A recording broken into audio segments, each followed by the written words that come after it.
Assalomu alaykum, hurmatli kuzatuvchilar. Bugun sizlar bilan 18 va 19 belgiklar tahlilini ko'rib chiqamiz. Qani ketdik. 18-belgikning birinchi savoli. Agar tuproq yo'lda bevosita chorraha oldida to'shamali, qoplamali yo'l qismi bo'lsa, bu uni kesib o'tayotgan asosiy yo'l bilan teng huquqli qiladimi? Yo'q, albatta.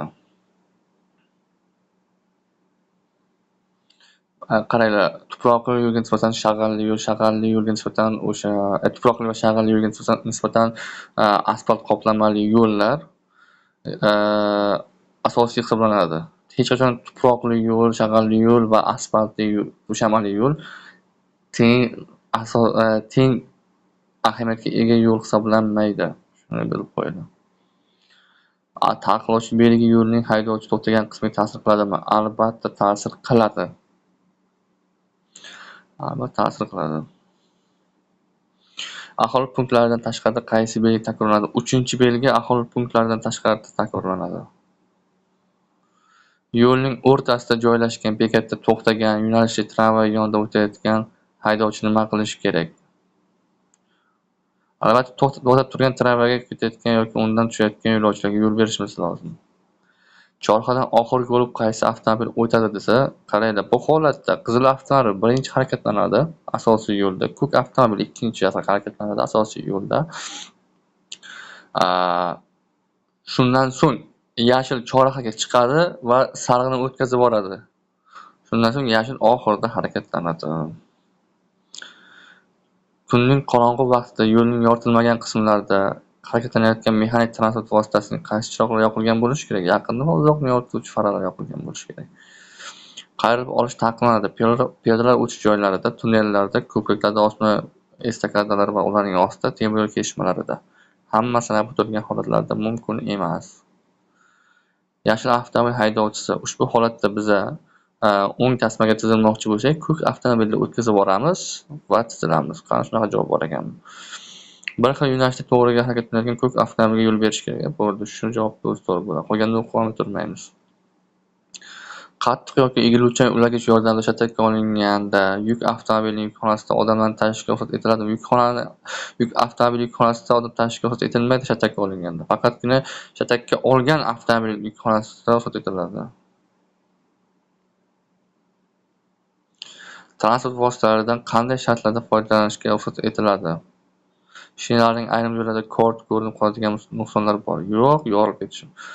M toifadagi avtotransport vositalarining oldingi o'qiga 2-klassda ta'mirlangan shinalar yo'q, bu ham bo'lmaydi. U unaqada 2-klass ta'mirlangan shina degani o'zi umuman tormoz bosganda bilasizlar,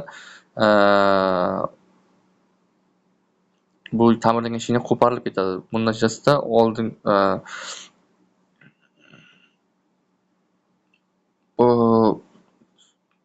oldingi o'q zararlanishi mumkin. Chunki u juda nafs bo'lib qoladi. N2, N3 toifadagi transport vositalari shinalari protektor naqshining qoldiqlaridagi 1.6 mm tashkil qilib bo'ladi.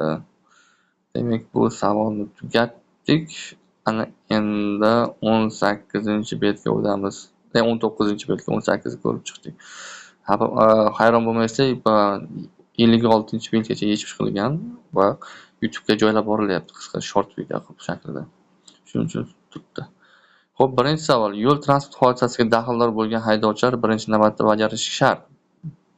Hodisa sodir bo'lgan joyda to'xtash, guvohlarning ism-sharifi, manzilini yozib olish, u shart emas umuman. Darhol to'xtash va hodisa sodir bo'lgan joyda qolish, avariya majburiy to'xtash yoritgichini yoqish va avariya shartlari to'xtash belgisini o'rnatish to'ppa-to'g'ri.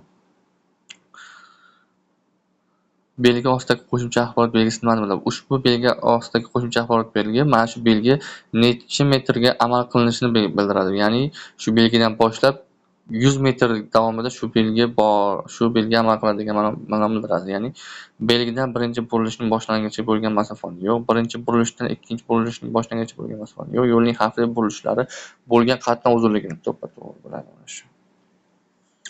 Qaysi belgi to'siqni chapdan chetlab o'tish deb ataladi?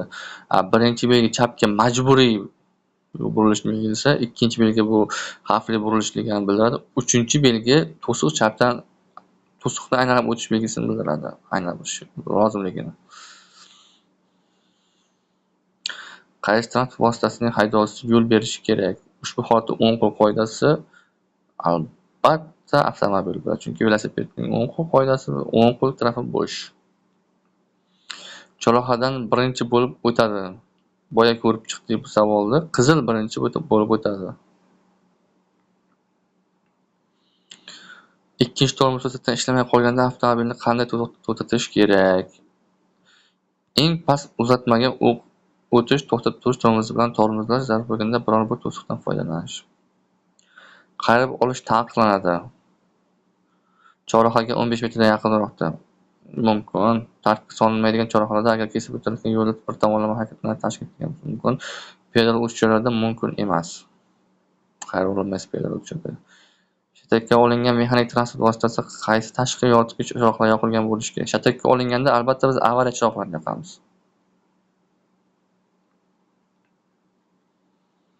Qon oqishini to'xtatuvchi jugut qo'l oyoqlar qayerdan bog'lanadi? Yaradan 10-15 sm pastga. Yo'q, pastga emas. Yaradan 10-15 sm yuqori, to'g'ri. Mototsikl shinalari naqshining qoldiq chuqurligi qanchadan kam bo'lmasligi kerak? 0,8 mm. Buni yodlab qolinglar. Savollar bo'lsa kommentariyada yozinglar. Bu bizlar bugungi oxirgi tahlilimiz 19-savoldagi. Bizni kuzatishda davom etinglar. Orada sal tanaffus bo'lib qoldi, lekin biz ijoddamiz. Sizlarga imkon qadar ko'proq ma'lumot berishga harakat qilamiz. Sog' bo'linglar, salomat bo'linglar.